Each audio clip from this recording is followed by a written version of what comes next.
ఓం శ్రీ మాత్రే నమః. మే 3వ తారీఖు వైశాఖ శనివారం నాడు వెంకటేశ్వర స్వామి వారి పూజ చేయడం వలన మన జీవితంలో ఎలాంటి అదృష్టం పడుతుంది అనే విశేషాల గురించి ఇప్పుడు వీడియోలో తెలుసుకుందాం. వైశాఖ మాసంలో వచ్చే ప్రతి శనివారానికి చాలా విశిష్టత ఉంటుంది. ఈ నెల మే 3వ తారీఖు వైశాఖ మాసంలో మొదటి శనివారం వచ్చింది. ఈ నెలలో వచ్చే ప్రతి శనివారం రోజున క్రమం తప్పకుండా వెంకటేశ్వర స్వామి వారిని పూజిస్తే సంవత్సరం అంతా ఎలాంటి కష్టాలు లేకుండా ఆయురారోగ్యాలతో అష్టైశ్వర్యాలతో జీవిస్తారు. వైశాఖ శనివారాల్లో వెంకటేశ్వర స్వామి వారిని పూజిస్తే విపరీతమైన ధనయోగం కలుగుతుంది. వైశాఖ శనివారాల్లో వెంకటేశ్వర స్వామిని ఎలా పూజించాలి, ఏ నియమాలు పాటించాలి అనే విషయాల గురించి ఇప్పుడు వీడియోలో తెలుసుకుందాం.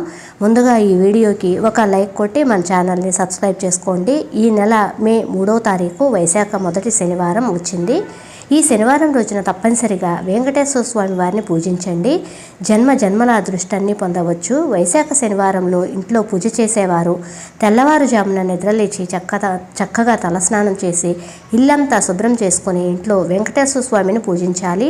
వైశాఖ శనివారాల్లో తప్పనిసరిగా ఇల్లంతా పసుపు నీళ్లు చిలకరించాలి. పసుపు నీళ్లు చాలా శుభకరం కాబట్టి ఇంట్లో పసుపు నీళ్లు చిలకరిస్తే మీ ఇంటికున్న అష్ట దరిద్రాలు తొలగిపోయి మీ కుటుంబానికి అష్టైశ్వర్యాలు చేకూరుతాయి. ప్రతి శనివారం రోజున తప్పనిసరిగా పూజ గదిని శుభ్రం చేసుకోవాలి. దేవుని ఫోటోలు పసుపు రాసి కుంకుమ బొట్లు పెట్టుకోవాలి. పూజ గదిలో ఉన్న వెంకటేశ్వర స్వామి వారి చిత్రపటానికి విశేషంగా అలంకారం చేసుకోవాలి. పుష్పాలతో స్వామివారిని అలంకారం చేసుకుని వెంకటేశ్వర స్వామి వారి ఫోటోకి తులసిమాలను సమర్పించండి. తులసిమాల వేయలేని వారు పూజ గదిలో కొన్ని తులసి దళాలను పెట్టుకోండి. వైశాఖ శనివారం పూజలో తప్పనిసరిగా తులసి దళాలు ఉండాలి.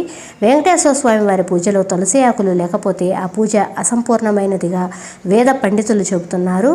వైశాఖ మాసంలో ప్రతి శనివారం రోజున వైకుంఠం నుండి వెంకటేశ్వర స్వామి వారు భూమిపైకి దిగివచ్చి తన భక్తుల్ని దీవిస్తాడట.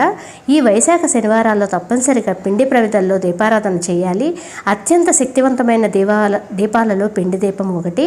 విశేషంగా ఈ వైశాఖ శనివారాల్లో పిండి దీపాలు వెలిగిస్తే ఆ వెంకన్న స్వామి అనుగ్రహంతో పాటు ఐశ్వర్యానికి కూడా లోటు లేకుండా ఉంటుంది. స్వామివారి అనుగ్రహం మీపై ఎల్లవేళలా ఉంటుంది. పిండి దీపాలు ఎలా చేసుకోవాలి అంటే బియ్యం పిండిలో కొన్ని పాలు పోసి ఆవు పాలు పోస్తే శ్రేష్టము. చపాతీ ముద్దలాగా కలుపుకొని ఆ పిండితో 2 ప్రమిదలు తయారు చేసుకోవాలి. ఈ పిండి ప్రమిదలను కుంకుమ బొట్లు గంధంతో అలంకారం చేసుకొని నువ్వుల నూనె కానీ ఆవు నెయ్యి కానీ పెట్టి దీపారాధన చేయాలి. 2 పిండి దీపాలు తయారు చేసుకుని ఒక్కొక్క దీపంలో 7 ఒత్తులను ఒకటిగా చేసి పిండి దీపాన్ని వెలిగించాలి. ఈ వైశాఖ శనివారాల్లో పొరపాటున కూడా ఇత్తడి కుందుల్లో దీపారాధన చేయకూడదు. వైశాఖ శనివారాల్లో దీపారాధన చేసేటప్పుడు మీ పూజ గదిలో ఖచ్చితంగా రాగి చెంబును పెట్టుకోవాలి. రాగి చెంబు నిండా నీళ్లు పోసి అందులో 2 తులసి ఆకులను వేసి స్వామివారి ముందు పెట్టుకోవాలి. పూజ పూర్తయిన తర్వాత రాగి చెంబులో ఉన్న నీటిని తీర్థంలాగా అందరూ స్వీకరించాలి.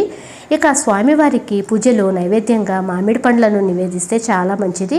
మామిడి పండ్లను నివేదించలేని వారు ఒక చిన్న బెల్లం ముక్కనైనా సరే నివేదించండి. స్వామివారికి పూజ చేసే సమయంలో ఓం గోవిందాయ నమః అనే మంత్రాన్ని చదువుతూ స్వామివారికి పూజ చేయండి. చివరగా స్వామివారికి హారతి ఇచ్చి 5 ప్రదక్షిణలు చేసి ఒక కొబ్బరికాయను కొట్టి స్వామివారికి నమస్కారం చేసుకోండి. ఇంట్లో పూజ పూర్తయిన తర్వాత ఇల్లంతా తప్పనిసరిగా ధూపం వేయాలి. శనివారం రోజున ధూపం వేస్తే చాలా మంచిది. ఈ వైశాఖ శనివారం రోజున వెంకటేశ్వర స్వామి వారిని పూజిస్తే మీ ఇంటికి ధన ప్రవాహం పెరిగి అష్టైశ్వర్యాలతో జీవిస్తారు.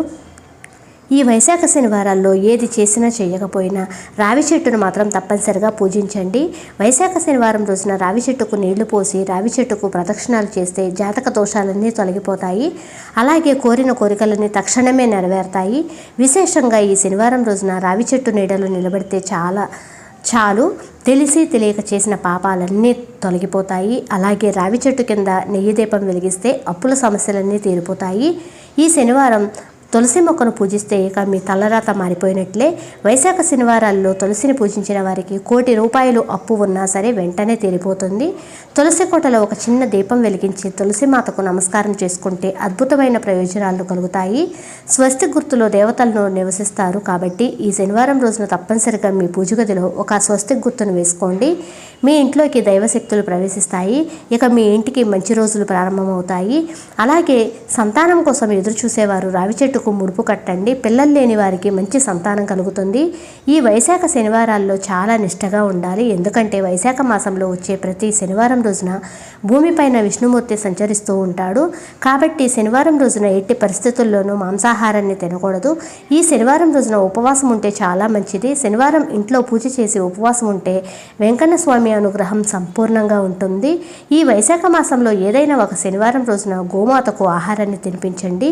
లక్ష్మీదేవి ఎంతో సంతోషించి మీ ఇంటిపై కనకవర్షాన్ని కురిపిస్తుంది. తమలపాకులు లక్ష్మీదేవిని ఆహ్వానిస్తాయి. కాబట్టి ఈ వైశాఖ శనివారాల్లో తప్పనిసరిగా మీ ఇంటి గుమ్మానికి తమలపాకులు కట్టుకోండి. మీ ఇంట్లో లక్ష్మీదేవి తిష్ట వేసుకుని కూర్చుంటుంది అనటంలో అతిశయోక్తి లేదు. ఈ వైశాఖ శనివారాల్లో ఏదైనా విష్ణు దేవాలయానికి వెళ్ళి ధ్వజస్తంభం చుట్టూ ప్రదక్షిణలు చేస్తే విపరీతమైన అదృష్టం కలిసి వస్తుంది. శనివారం పొరపాటున కూడా నూనె రాయకూడదు తలకి. శనివారం నూనెను గనక కొన్నట్లయితే అప్పుల సమస్యలు ఏర్పడతాయి. మీకు కనుక వీడియో నచ్చినట్లయితే ప్లీజ్ లైక్ చేయండి. మీ ఫ్రెండ్స్కి ఈ ఇన్ఫర్మేషన్ని షేర్ చేయండి. Thank you for watching.